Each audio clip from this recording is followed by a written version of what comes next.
كيليان مبابي يتفق مع ريال مدريد، هل هذا صحيح أم لا؟ باريس سان جيرمان يتلقى الخبر ويدخل بالرد بشكل سريع. للمزيد من التفاصيل تابعوا معنا. السلام عليكم عشاق كرة القدم في العالم كله، لا تنسوا الإعجاب بالفيديو والاشتراك في القناة مع تفعيل الجرس للتوصل بكل جديد، ولا تنسوا الصلاة والسلام على حبيبنا محمد صلى الله عليه وسلم.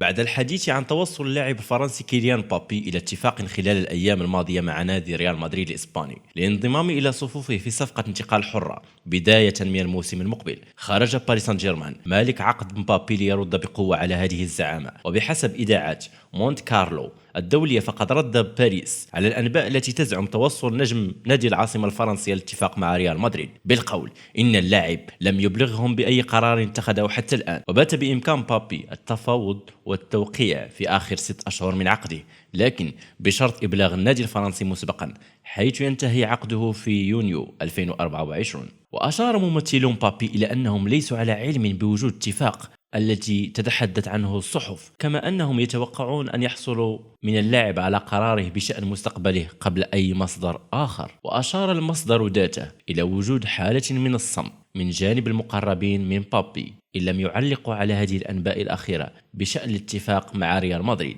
فيما لم يعلق نادي العاصمة الإسباني على هذه الأنباء. وذكرت الإذاعة الفرنسية أن الغموض لا يزال قائما بشأن مستقبل مبابي، كما أن الضجة الإعلامية قد تكون مؤثرة على مصير اللاعب الذي يعول عليه باريس سان جيرمان لتحقيق الألقاب التي أخذها هذا الموسم بتحقيق كأس سوبر الفرنسي. ويعد مستقبل انتقال قائد المنتخب الفرنسي إلى نادي ريال مدريد الإسباني هو حديث كل فترة في سوق الانتقالات، خصوصا بعدما فشلت محاولات ريال مدريد في استقطابه لصفوفها عام 2022 ودخول اللاعب في معركة تكسير العظام مع النادي الحالي بعدما رفض الأخير تركه يرحل بدون مقابل. وكان ريال مدريد الإسباني قد أصدر بيانا قبل عدة أسابيع لينفي أي إشاعات تتعلق بانتقال مبابي إلى صفوفه، وهو ما اعتبره البعض بمثابة إغلاق باب في وجه النجم الفرنسي إلى الأبد.